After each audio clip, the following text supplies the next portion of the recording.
할렐루야. 사랑하는 여러분 반갑습니다.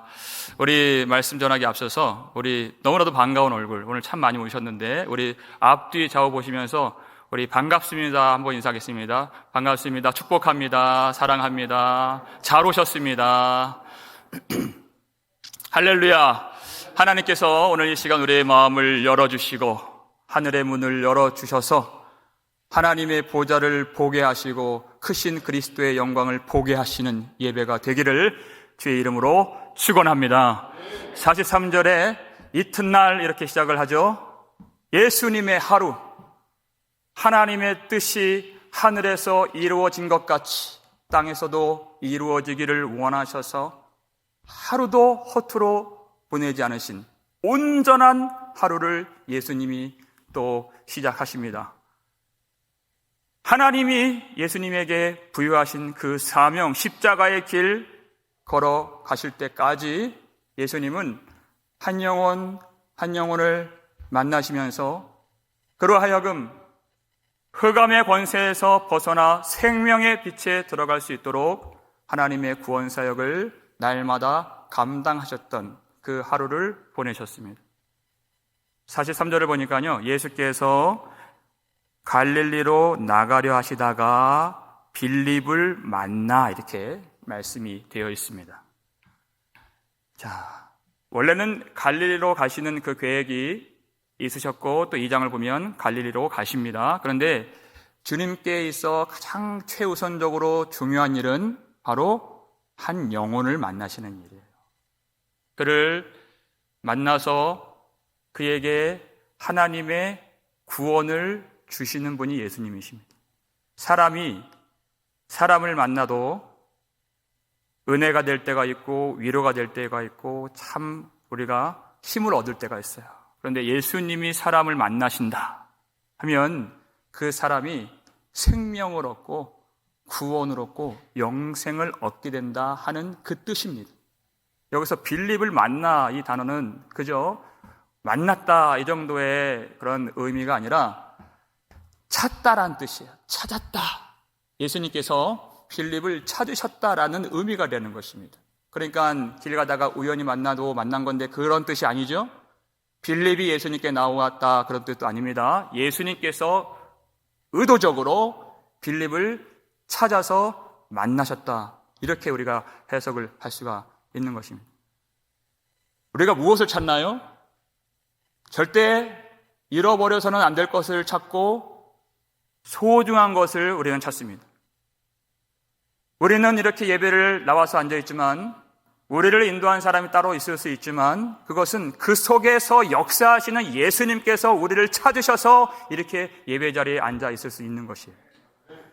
절대 우리를 잃어버리지 않으시고 우리를 소중하게 귀하게 사랑하시는 예수님께서 그렇게 우리를 찾아주셨다는 것입니다. 그 마음이 누가복음 15장 4절에 나와 있죠. 우리 함께 읽겠습니다. 그 잃은 것을 찾아내기까지 찾아다니지 아니하겠느냐. 예수님의 마음이에요. 그 잃은 것이라도 잃은 양이라도 그냥 내버려 두지 않으시고 예수님은 찾아내기까지 찾아다니지 아니하겠느냐. 주님은 절대 이 길을 포기하지 않으시고 중단하지 아니하신다는 것입니다. 오늘 이 시간에 그 잃은 것까지도 찾아내도록 찾아다니시는 예수님을 만나고 경험하는 예배가 되기를 주의 이름으로 축원합니다. 주님을 만난 빌립에게 예수님께서 뭐라고 말씀하셨는가? 나를 따르라 이렇게 말씀하셨어요. 그랬더니 빌립이 예수님을 따르게 된 것입니다. 여러분, 예수님이 기적을 보여주신 것이 아니에요. 어떤 화려한 언변과 어떤 설득의 말을 그에게 해주신 것이 아닙니다.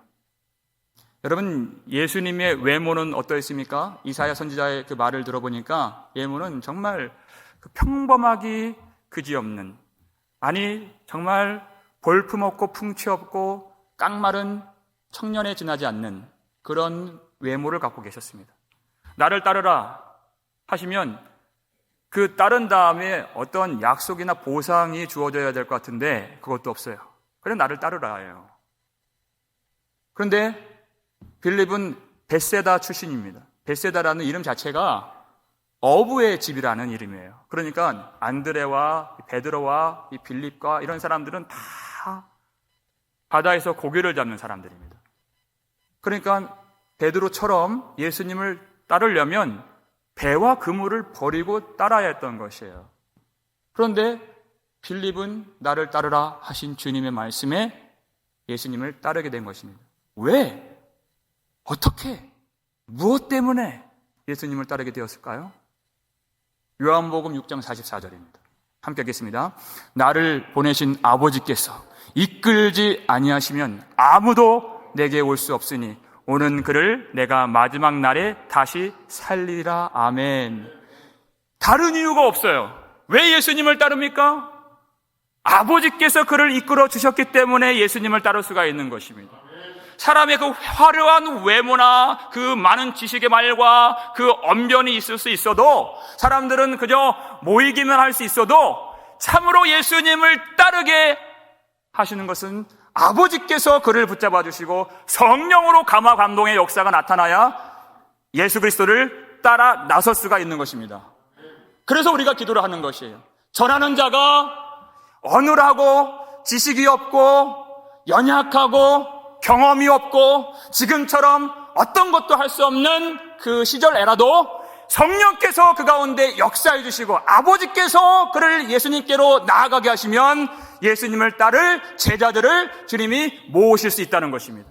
우리는 그 믿음을 가지고 기도하고 성령의 은혜를 구하는 것이에요. 예수님을 우리가 만났다, 예수님을 따르게 되었다. 여러분, 그 확실한 증거가 무엇이겠습니까? 45절 앞부분 보니까요, 빌립이 나다나엘을 찾아 이렇게 됐어요. 43절에서 마찬가지로 빌립을 만나, 그 단어가 찾다라는 단어였다고 그랬잖아요. 똑같은 단어입니다. 헬라어로. 빌립이 나다나엘을 찾아, 빌립을 찾아 나셨던 것처럼 그 속에 예수님이 거하시고 예수님을 만난 경험이 있고 체험이 있는 이 빌립이 예수님과 똑같이 하는 거예요. 나다나엘을 찾아 나가는 것입니다. 우리가 예수를 믿고 우리가 구원을 받았다고 하는 그 확실한 표가 무엇이겠습니까? 다른 사람을 찾아 나가는 것입니다. 그 사람을 찾기까지 찾아다니시는 예수님이 우리 속에서 그렇게 우리를 인도하시고 역사해 주시고 사용해 주신다는 것이에요. 예수님을 만나니까요, 안드레는 형제를 찾고 가족을 찾아서 예수님을 전했습니다. 그 형제가 베드로였죠. 예수님 만나니까 빌립은 자기 친구를 찾아서 예수님을 전하는 것이에요. 요한복음 4장 보니까 그 수가성 여인이 예수님을 만나고 친하지도 않은 동네 사람들을 찾아가서 예수님을 전하게 되었습니다. 앞으로 그 사도들은 땅끝까지 나아가서 복음을 전하고 교회를 세우게 되었습니다. 이 모든 일들이 한 가지 공통점이 있어요. 다 예수를 만난 사람들이다 하는 것입니다. 예수를 만나면 우리 죽은 영혼이 살아나게 됩니다. 그리고 동시에 우리 주변에 있는 사람들이 살아나게 되는 것입니다. 반드시 하나님이 그렇게 역사해 주십니다. 나다나엘을 만나서 뭐라고 얘기했습니까? 45절 뒷부분을 보니까요, 읽겠습니다. 이르되 모세가 율법에 기록하였고 여러 선지자가 기록한 그 일을 우리가 만났으니 요셉의 아들 나사렛 예수니라. 아멘 했어요. 여러분, 모세율법과 선지자에 기록한 글은 구약성경 전체를 말하는 것이죠. 여러분, 언젠가 구약성경을 한 번 아니면 여러 번 읽어보셨을 것입니다. 아주 방대한 분량의 내용들이 들어있어요. 그렇지만 그것을 딱 한마디로 요약을 할 수가 있습니다. 그 모든 구약성경이 가리키고 있는 것이 무엇입니까? 하나님께서 우리에게 구원자를 보내주실 것이다 하는 내용이에요. 우리 모든 사람들은 구원자가 필요합니다. 이 땅에서 아무리 잘 살고 힘있고 그가 권세가 있어도 누구든지 구원자가 필요해요. 솔로몬은 왕이었죠. 그는 이 땅에서 역사상 가장 큰 부를 가진 사람입니다. 그가 뭐라고 고백합니까? 헛되고 헛되며 헛되고 헛되니 모든 것이 헛되도다. 해 아래에서 수고하는 모든 수고가 아무런 유익이 없느니라, 이렇게 얘기를 했어요. 여러분, 돈이 없어서 비참하다는 얘기가 아닙니다. 권력이 없어서 인생이 비참에 빠지게 된다, 그 얘기가 아니에요. 아무리 많은 것을 갖고 있어도 구원자를 만나지 아니하면, 구원자를 경험하지 못하면 어떤 왕이라도, 고관대작이라도, 어떤 지식이 있고 배움이 있고 나이가 많거나 적거나 남자나 여자나 할 것 없이 무슨 일을 하더라도, 어떤 소유를 가졌더라도 그 인생은 해 아래에서 아무런 유익이 없고 소망이 없고 헛된 인생일 뿐이다라는 것을 가르쳐주고 있는 것입니다. 우리 모든 사람에게는 다 구원자가 필요한 것이에요. 왜냐하면 모든 사람들은 사망의 권세 아래에 놓여 있기 때문입니다. 그 사망 권세는 죄로부터 온 것이죠. 그래서 불쌍히 여겨주시는 하나님께서 모든 사망 권세에서 우리를 건져내시고 죄에서 구속하시기 위해서 구원자를 보내신다고 약속해 주신 말씀들이 구약 성경입니다. 빌립이 예수님을 만나고 경험하고 바로 하나님께서 보내주신다고 약속하신 그 메시아, 그를 우리가 만났으니 그는 요셉의 아들 나사렛 예수니라, 이렇게 얘기를 했어요. 그랬더니 나다나엘이 뭐라고 얘기합니까? 나사렛에서 무슨 선한 것이 날 수 있겠느냐, 46절에 그렇게 얘기를 하는 것이에요. 여러분, 나다나엘은 그 예수님의 12제자가 되는 바돌로메와 동일의 인물입니다. 이 지금 안드레, 베드로, 이 나다나엘, 이 사람들은 베세다 출신이고 그것은 갈릴리에 있는 지역이에요. 그런데 갈릴리 사람들은 항상 그 성전이 있는 그 중앙 예루살렘 사람들에게 멸시를 받고 조롱을 받아왔습니다. 그런데 그런 갈릴리 사람조차도 갈릴리 중에서 가장 변방에 있고 구석에 있는 나사렛 동네 사람들을 보면 자기들이 받았던 대로 멸시하고 그들을 조롱의 대상으로 삼아왔던 것입니다. 전혀 선한 것이 날 수 없는 것처럼 여겨지는 그 동네, 사람들이 가장 잘하는 것이 무엇일까요? 그 사람을 외모로 보고 판단하고 평가하는 것입니다. 그런데 예수님은 그러한 외적인 가치를 갖고 이 땅에 오지 않으셨다는 것이에요. 사람들은 그 중심을 보지 못하고 그 외모를 봅니다. 왜 예수님이 그렇게 오셨을까요? 우리의 믿음을 요구하시기 때문에.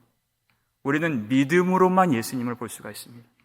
믿음이 없이 예수님을 보면 아무것도 가질 수가 없어요. 믿음이 없이 복음을 들으면 어떤 것도 얻을 수가 없는 것입니다. 여러분, 믿음이 없이 교회를 오면 이 교회는 그저 낡고 초라한 건물에 지나지 않습니다. 그런데 믿음이 있고 받은 은혜가 있죠.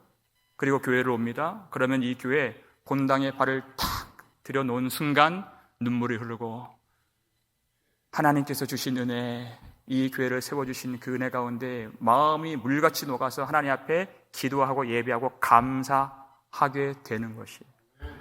성도들을 주심에 감사하고 교회를 지켜주심에 감사하고. 믿음이 아니고서는 우리는 어떤 것도 볼 수가 없어요. 그러니까 사도 바울은 고린도후서 4장 18절에서 우리가 주목하는 것은 보이는 것이 아니요 보이지 않는 것이니 보이는 것은 잠깐이요 보이지 않는 것은 영원함이로다. 이렇게. 믿음으로만 예수님을 발견할 수 있다는 것입니다.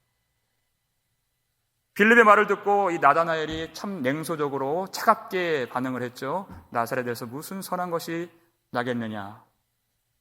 하지만 이 반응은 이유가 있는 반응입니다. 합리적인 의심이었다는 것이에요.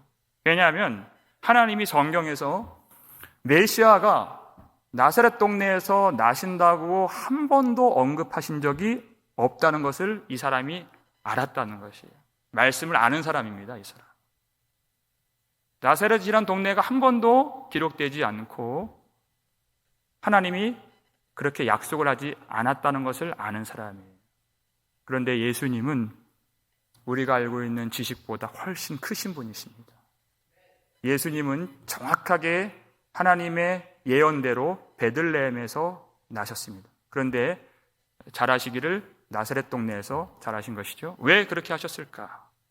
사람들이 돌아보지 않고 가장 비천하고 조롱받고 멸시받고 그 천대받는 그곳에서 가장 낮은 모습으로 예수님 사시길 원하셨다는 것입니다.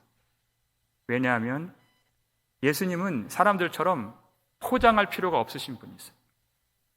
사람들은 나사렛보다 예루살렘을 더 좋아합니다.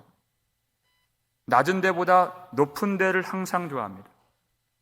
적은 것보다 많은 것을 선이라고 생각합니다. 작은 것보다 큰 것을 우러러 보는 사람들인 것이에요. 그래서 항상 그 외적인 조건들을 갖추기 위해서 자신을 포장합니다. 근데 예수님은 그럴 필요가 없으신 그 자체로서 선이 되시고 자체로서 진리가 되시는 생명의 주인이 바로 예수님 되세요. 우리는 그 예수님을 믿어야 되는 것입니다. 예수님께 나아가면 우리는 그렇게 세상의 가치로 살지 않아도 됩니다. 예수님이 우리 안에 계시고 우리가 예수님 안에 거하면 우리는 더 이상 우리를 포장할 필요가 없이 예수님이 우리 안에 거하심으로 우리는 이미 예수님과 같이 하나님의 아들의 신분을 가졌습니다. 예수님이 거하시면 우리가 사는 곳이 바로 하나님의 집이 되었습니다. 예수님이 거하시면 우리가 사는 나라가 하나님의 나라가 되었기 때문인 것이에요. 그래서 예수님 앞에 나아가면 우리는 세상에서 건짐을 받게 되는 것입니다. 예수님 앞에 나아가고 예수님을 따라가고 예수님을 믿으면 모든 의심의 구름이 다 거쳐지고 모든 불신의 마음들이 다 녹아지고 예수님의 영광의 모습을 우리는 보게 될 것입니다. 그러니까 빌립이 구차하게 여러 말로 설득하려고 하지 않습니다. 논쟁하려고 하지 않습니다. 뭐라고 얘기해요? 와서 보라 하는 거죠. 여러분 많이 들어보셨죠? 지난주에 예수님께서 안드레와 요한에게 딱 이 말 하셨어요. 와서 보라. 예수님을 만나고 체험하고 경험해야 된다는 것입니다. 그래서 와서 보라 하고 나다나엘을 빌립이 예수님 앞에 데리고 옵니다. 그 나다나엘을 보시고 예수님께서 뭐라고 말씀하셨습니까? 여러분 47절 뒷부분입니다. 우리 함께 읽겠습니다. 보라, 이는 참으로 이스라엘 사람이라 그 속에 간사한 것이 없도다. 이렇게 말씀하셨어요. 보라, 이는 참으로 이스라엘 사람이라 그 속에 간사한 것이 없도다. 아니, 나다나엘은 예수님 보고서 아주 냉소적으로 반응을 했는데 예수님은 그를 보고서 참으로 이스라엘 사람이라 그 속에 간사한 것이 없도다. 이렇게 말씀하신 것이. 예수님은 그저 없는 데 있다고 말씀하시는 그런 분이 아니십니다. 그래서 사람들 마음을 좀 녹이려고 좋은 말씀 그렇게 립 서비스로 하시는 그런 분이 아니시죠. 참으로 이스라엘 사람이라. 그 마음에 의심이 있었고 그 마음이 차가워졌고 그렇게 마음이 다 열리지 않았음에도 불구하고 정말 하나님께서 약속하신 메시아가 맞을까? 정말 하나님께서 보내신 그 성취자가 바로 이분이실까? 하는 그 마음과 기대와 소망을 가지고 예수님 앞에 나온 그 마음을 정직하게 보신 것이, 그 마음을 인정하고 그 마음을 주님이 칭찬하시고 축복하신 것입니다. 간사하다는 것은 그 마음이 간교하고 속임이 있다는 것이에요. 그것은 사탄의 속성인 것입니다. 요한복음을 보면 예수님께 나오지 않은 바리새인들, 서기관들, 그리고 대제사장들, 그들 마음이 거짓되고 그들 마음이 간사하다고요. 그들은 사탄의 추종자들이고 그들은 간사함을 마음에 가지고 예수님을 따르지 않고 사탄을 따르고 거짓을 속임을 가지고 있는 자들이라고 주님이 말씀하셨습니다. 외식하는 자들이라고 말씀하셨습니다. 야곱이 처음에 그런 모습으로 인생을 살았죠. 야곱이란 이름 자체가 속임이란 뜻입니다. 간사하다는 뜻이에요. 그러니까 항상 그는 자기 꾀를 내서 자기 힘으로 축복을 빼앗으려고 속이는 그런 일들만 일삼고 살아온 것입니다. 그런데 야복 나루터에서 그의 생애적인 어떤 전환점을 맞이하게 됩니다. 더 이상 자기 꾀로 자기 힘으로 인생을 살 수가 없는 것이에요. 속여서는 도무지 될 일이 아닌 것을 그가 그 형을 만나기 직전 그 야복 나루터에서 깨닫게 됩니다. 그때 비로소 하나님께 기도를 드립니다. 하나님께 자신을 의탁하고 자신을 맡기는 것입니다. 그리고 하나님이 보내신 그 천사하고 씨름하면서 내게 축복하지 아니하시면 가게 하지 않겠나이다 하면서 간절히 하나님의 은혜를 붙잡았던 것이에요. 그러니까 하나님이 그에게 임해 주셔서 그에게 새 이름을 주십니다. 다시는 야곱이라 부르지 아니하리라. 이제 너를 이스라엘이라 부를 것이라. 이는 내가 하나님과 및 사람들과 겨루어 이겼음이니라. 하나님을 이겼다는 것이에요. 하나님을 구하고 하나님의 복을 구하고 하나님께 매달리고 하나님께 나아간 그 야곱에게 하나님이 두 손들발 다 들었다. 내가 이제 너를 축복하노라. 내가 너에게 은혜를 내려주리라. 내가 너와 항상 함께 하리라 약속을 해주신 것이에요. 그 이름이 이스라엘인 것입니다. 나다나엘이 그의 마음이 아직은 냉랭하지만 다 열리지 않고 의심이 있었지만 그래도 하나님 앞에 참으로 이분이 예수님, 그 하나님이 약속하신 메시아가 되실까? 그 기대를 가지고 그 마음을 가지고 그 약속을 품고 주님 앞에 나온 그 믿음을 참으로 이스라엘 사람이라 이렇게 말씀하신 것이에요. 그 속에 간사함이 없는 하나님을 참으로 기다리고 그 약속을 바라보는 그런 참 이스라엘 사람이라 그렇게 말씀하신 것입니다. 여러분, 우리가 하나님 앞에 나와서 예배를 드릴 때 항상 마음이 동하여서 예배 드리고 싶은 마음으로 예배를 드리는 것이 아닙니다. 마음이 다칠 때가 있죠. 마음이 낙심될 때가 있습니다. 마음이 무거울 때가 있고 의심의 구름이 우리를 완전히 사로잡을 때가 있어요. 하지만 그때에도 나의 형편과는 상관없이 하나님의 약속의 모든 성취를 이루시는 예수 그리스도 앞에 나아가는 사람을 하나님이 찾으신다는 것이에요. 그것을 믿음으로 보시는 것이에요. 내가 예배드리고 싶은 마음이 들지 않을 때에도 이 의심의 구름의 마음을 품고 나도 주님 앞에 나아가서 하나님, 그렇기 때문에 우리는 하나님의 은혜가 필요합니다. 그렇기 때문에 우리에게 복을 내려주시옵소서. 하나님, 우리를 불쌍히 여겨주옵소서. 이런 마음들, 돌같은 마음들을 깨뜨려 주시고 하나님, 우리 마음을 주님이 고쳐주시고 하나님, 우리와 함께해 주시옵소서. 이 모든 냉랭한 가슴을 가지고서라도 주님을 찾는 자들에게 하나님이 그것을 믿음으로 인정해 주시고 그에게 복을 내려주신다는 것입니다. 나다나엘이 이 예수님 말씀을 듣고 너무 놀랐어요. 주님, 예수님, 어떻게 나를 아시나이까? 그렇게 물었던 예수님이 뭐라고 대답하시죠? 47절 말씀, 48절 말씀 함께 읽겠습니다. 예수께서 대답하여 이르시되 빌립이 너를 부르기 전에 내가 무화과 나무 아래에 있을 때 보았노라. 이렇게 말씀하신 것이에요. 내가 무화과 나무 아래에 있을 때 보았노라. 예수님께서 베드로가 왔을 때에도 미리 그를 아셨죠.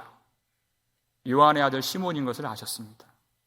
예수님은 우리의 모든 것을 다 아시는 분이십니다. 여러분, 예수님이 어떻게 모든 것을 다 아실까요? 시편 139편 1절 2절을 볼까요? 함께 읽겠습니다. 여호와여, 주께서 나를 살펴보셨으므로 나를 아시나이다. 주께서 내가 앉고 일어섬을 아시고 멀리서도 나의 생각을 밝히 아시오며 그랬어요. 1절에 뭐라고 말씀합니까? 주께서 나를 살펴보셨으므로 나를 아시나이다. 어떻게 아신다고요? 주님이 우리를 살펴보시기 때문에 아시는 것입니다. 우리를 돌보아 주시고 지켜주시기 때문에 우리를 아시는 것입니다. 우리가 지금 앉아 있는지 서 있는지 우리의 생각은 어떠한지 하나님을 찾고 있는 예수님을 모신 마음인지 그렇지 아니한지까지도 주님은 다 아신다는 것이에요. 그러니까 예수님께서 우리의 모든 것을 아시는데 특별히 왜 나다나엘이 무화과 나무 아래에 있는 것을 보았다, 아신다 이렇게 말씀하셨을까요? 거기에는 아주 독특한 의미가 있는 것입니다. 그 의미가 무엇인가를 좀 우리가 보기 위해서 우리 스가랴 3장 10절을 함께 보겠습니다. 읽겠습니다. 만군의 여호와가 말하노라. 그날에 너희가 각각 포도나무와 무화과 나무 아래로 서로 초대하리라 하셨느니라. 아멘. 여러분, 그날에 여호와의 날을 말하는 것이에요. 하나님을 대적하는 모든 자들을 하나님이 심판하시고 하나님을 소망하고 하나님을 믿고 바라보는 하나님의 백성들을 구원하신 그 날입니다. 그 날을 백성들은 기다리고 소망하게끔 되어 있어요. 그래서 그날에 하나님께서 모든 전쟁과 싸움과 다툼을 그치게 하시고 하나님의 그 영광의 나라에서 하나님의 구속하여 주시는 은혜를 찬송하며 구원받은 사람들이 서로를 그렇게 초대하고 영원한 평강과 하나님이 주신 그 안식을 누리는 날이 바로 그 날인데, 그날을 뭐라고 표현했습니까? 포도나무와 무화과 나무 아래로 주님이 그렇게 상징으로 가르쳐 주신 것이에요. 그러니까 이스라엘의 경건한 사람들은 이 말씀을 어디에서 묵상했을까요? 무화과 나무에서 항상 이 말씀을 묵상하고 주님 앞에 기도하고 주의 언약을 기억하고 주님 나라가 임하여 줄 것을 바라보았던 것입니다. 그러니까 예수님께서 이 말씀하셨을 때 그가 전율이 느껴지는 거예요. 왜냐하면 예수님이 내가 내 속에 있는 그 마음의 소원을 아노라 이렇게 말씀하신 것이에요. 사실은 내가 하나님의 나라를 고대하면서 하나님 앞에 묵상하고 기도하고 잠잠히 기다려왔다는 것을 내가 아노라. 너의 기도를 내가 아노라 말씀하신 것이에요. 여러분, 우리도 마찬가지입니다. 무화과 나무 아래에서 그 푸르고 푸른 그 나무를 바라보면서 지금은 황량한 이 땅이지만 그 푸르고 푸른 예수 그리스도의 계절이 다시 완전히 오기를 우리가 기다리면서 이 환난의 때에라도 하나님의 은혜의 날개 아래에서 주의 백성들이 모여서 이 세상은 흔들리고 요동하지만 흔들리지 않는 믿음을 가지고 주님 앞에 나와 갈수록 어두워져가는 세상 속에서도 생명의 빛을 부여잡고 소망을 잃지 않고 우리가 주님 앞에 기도하는 새벽 제단과 우리의 모든 기도의 처소가 무화과 나무 아래가 되는 것이에요. 주님을 바라보면서 주님이 약속하신 모든 일들이 성취될 것을 마음에 품고서 간절히 기도하는 그 마음의 소원을 내가 아노라 주님 말씀하신 것입니다. 그 가정이 하늘에 맞닿아서 하나님의 뜻이 이루어지기를 포기하지 않고 기도하는 그 마음의 기도를 내가 아노라. 그 눈물의 기도를 내가 들었노라. 주님 말씀하신 것이에요. 그러니까 너무나도 나다나엘이 놀라서 바로 당신이 하나님의 아들이시요 이스라엘의 임금이로소이다 이렇게 그렇게 고백을 하는 것입니다. 그 신앙 고백 49절 함께 읽겠습니다. 나다나엘이 대답하되 랍비여 당신은 하나님의 아들이시요 당신은 이스라엘의 임금이로소이다. 아멘. 그랬어요. 하나님의 아들이시요 그 모든 하나님의 약속을 능히 성취하실 수 있는 유일한 하나님의 아들이 바로 당신입니다. 당신은 이스라엘의 임금이시고 모든 하나님의 회복의 뜻을 이루실 바로 왕이십니다. 이렇게 고백을 한 것이에요. 여러분, 그렇게 고대하고 기다려왔던 메시아를 만난 그 마음의 기쁨이 얼마나 컸겠습니까?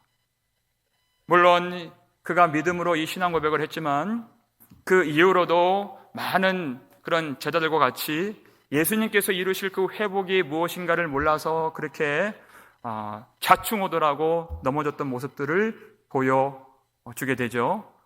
이 믿음이 다 된 믿음은 아니었다는 것이에요. 완성된 믿음은 아니었다는 것입니다. 하지만 주님은 그 믿음이라도 기뻐하시고 그 작은 믿음이라도 믿음으로 여겨주셔서 하나님이 그를 제자로 삼아주신 것입니다. 여러분, 우리는 그것이 하나님의 뜻이 아니지, 하나님의 구속은 이렇게 이루어지는 거야 하면서 지식이 있을 수 있습니다. 그렇지만 이들은요, 작은 믿음을 가지고서 예수님 앞에 모든 것을 버리고 따라 나설 수 있는 그런 순종의 사람들이었다는 것입니다. 믿음이 무엇인가, 하나님의 나라가 무엇인가, 성취가 무엇인가 알 뿐만 아니라 지식을 그저 믿음으로 말씀하지 않으시고 아주 잘 모르는 가운데서도 그 작은 그 믿음을 붙들고서라도 주님 앞에 나와서 주님을 따르고 주님 가시는 모든 길에 동행할 수 있는 그런 제자들을 주님이 믿음이라고 인정해 주신 것이에요. 하나님이 우리에게 그 작은 믿음이라도 있기를 찾으시고 기다리고 계십니다. 마태복음 17장 20절 볼까요? 함께 읽겠습니다. 만일 너희에게 믿음이 겨자씨 한 알만큼만 있어도 이 산을 명하여 여기서 저기로 옮겨지라 하면 옮겨질 것이요 또 너희가 못할 것이 없으리라. 아멘. 그랬어요. 여러분, 겨자씨 한 알만큼만 있어도 이렇게 말씀하시는 거예요. 그 작은 믿음, 다 되지 않고 완성된 믿음 아닐지라도 그 겨자씨 한 알만큼만 있어도 그 산을 명하라는 것이, 명하여서 여기서 저기로 옮겨지라 이렇게 기도하면 주님이 그 일을 시행하신다는 것입니다. 우리 마음의 그 뿌리 깊은 그리고 높아져 있는 그 교만과 제약들을 옮겨지라, 주님이 떠나가게 해 주옵소서 기도하면 주님이 그것을 뽑아서 그것을 바다에 던져주신다는 것입니다. 하나님, 우리 가운데 두려움이 산같이 일어납니다. 근심이 그렇게 태산같이 일어나 있습니다. 이것을 명하여서 떠나가라, 옮겨지라 기도하면 주님이 그 모든 두려움과 근심을 다 뽑아서 바다에 던져주신다는 것이에요. 겨자씨 하나만한 믿음만 있어도 주님이 그것을 이루시고 못할 것이 없으리라 약속을 해주신 것입니다. 얼마나 놀라운 믿음입니까? 다 알지 못했지만 그렇게 주님을 따라 나선 이 나다나엘을 보시고 주님이 이렇게 축복을 해주셨어요. 50절 말씀입니다. 함께 읽겠습니다. 내가 너를 무화과나무 아래에서 보았다 함으로 믿느냐? 이보다 더 큰 일을 보리라. 아멘. 그랬어요. 지금 본 것은 아주 작은 것을 본 것입니다. 지금 하나님의 아들이라 고백하고 이스라엘의 임금이라고 고백하고 나의 모든 주권과 나의 모든 주도권과 인생을 맡길 수 있는 그 영광을 보았음에도 불구하고 그것보다도 이전에 보지 못했던 더 큰 일과 하나님의 영광을 보게 되리라 약속하신 것이에요. 아직까지도 하나님께서 이루실 그 회복이 이 땅에서 이루어질 줄 알고 예수님을 따랐던 것입니다. 그렇지만 하나님이 이루실 그 성취와 그 영광이 어떠한 것인가 전혀 생각하지 못했던 그 영광을 보게 하시고 기대하지도 못했던 그 성취를 보게 하시고 상상을 뛰어넘는 하나님의 그 모든 이루시는 나라를 보게 되리라 약속을 해주신 것이에요. 여러분, 그것이 어떻게 성취가 되겠습니까? 오늘 본문 마지막 51절입니다. 함께 읽겠습니다. 또 이르시되 진실로 진실로 너희에게 이르노니 하늘이 열리고 하나님의 사자들이 인자 위에 오르락 내리락 하는 것을 보리라 하시니라. 아멘. 주님께서는 그 일을 이 땅에서만 이루실 것이 아니라 하늘이 열리고 이렇게 얘기했어요. 도무지 제자들이 상상하지도 못했던 일인 것이에요.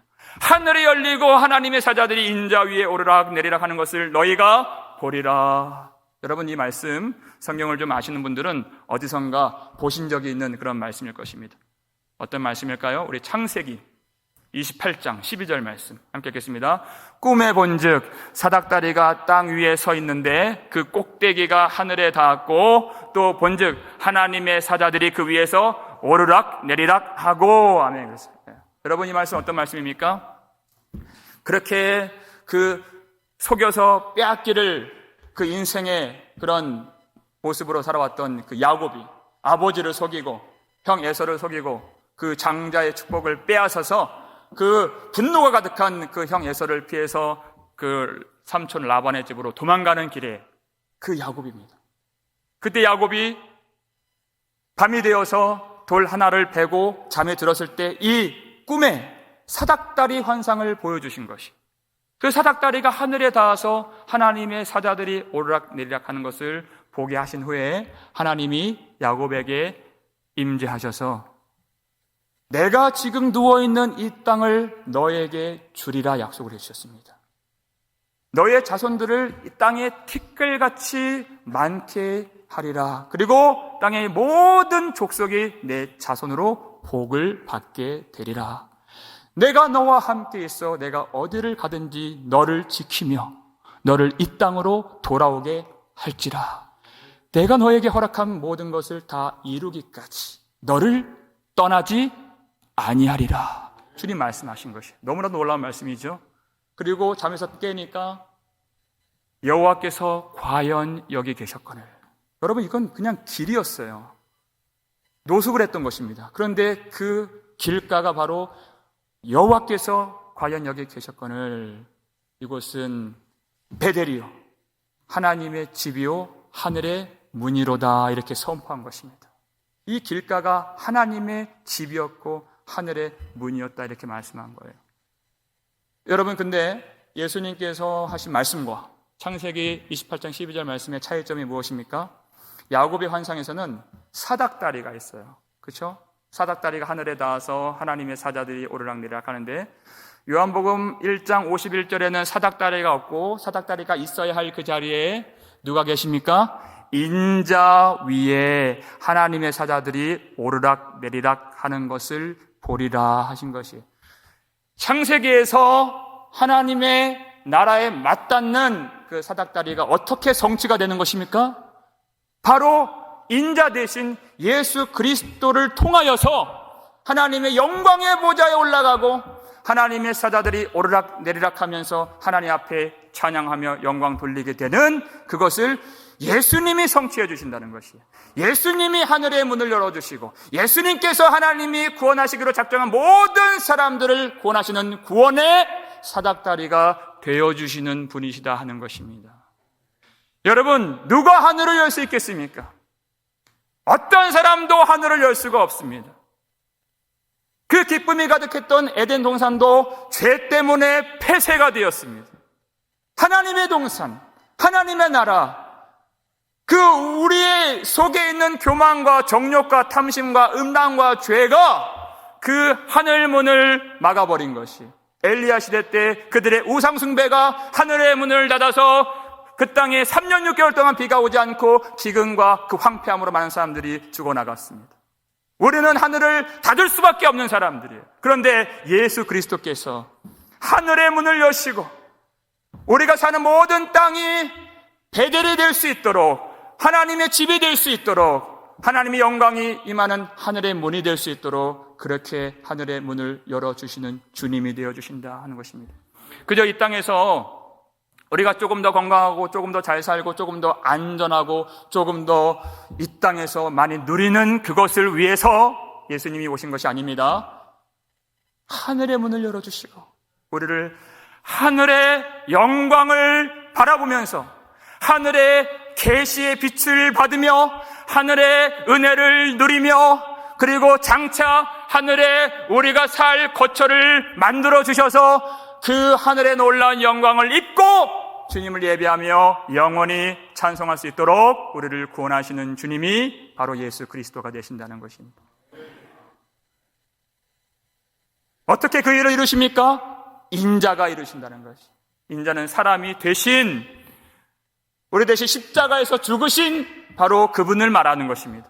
십자가에서 자신의 육체를 찢으시고 피를 내신 예수 그리스도께서 우리와 하나님 사이에 막혀있는 그 하늘의 휘장을 찢어주셔서 하늘의 영광을 바라보고 그 새롭게 열린 살아있는 길, 구원의 길, 영광의 길, 진리의 길로 우리를 인도하시는 하늘의 문이 되어 주셨다는 것입니다. 여러분 인생 가운데 열린 하늘문을 보고 계십니까?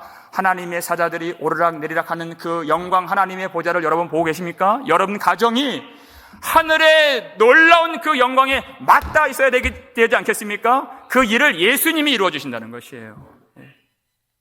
주님께서 우리 대신 십자가에서 죽으심으로 우리의 가정이 베델이 되고 하나님이 집이 되도록, 우리의 교회가 하늘의 문이 되도록 십자가에서 죽으신 예수 그리스도를 믿는 그 믿음이 있다면 이보다 더 큰 일을 보리라 약속하셨습니다. 그 믿음 무엇입니까? 예수님을 따라 나서는 믿음, 예수님께 순종하는 믿음, 예수님을 위해서 예수님이 원하지 않는 것들을 다 내어버리고 오직 주님만 따라가고 순종하는 그 믿음을 주님이 믿음이라 인정해 주시는 것입니다. 그러면 주님이 우리가 이제까지 보지 못했던 그 영광을 보게 해 주실 줄 믿습니다.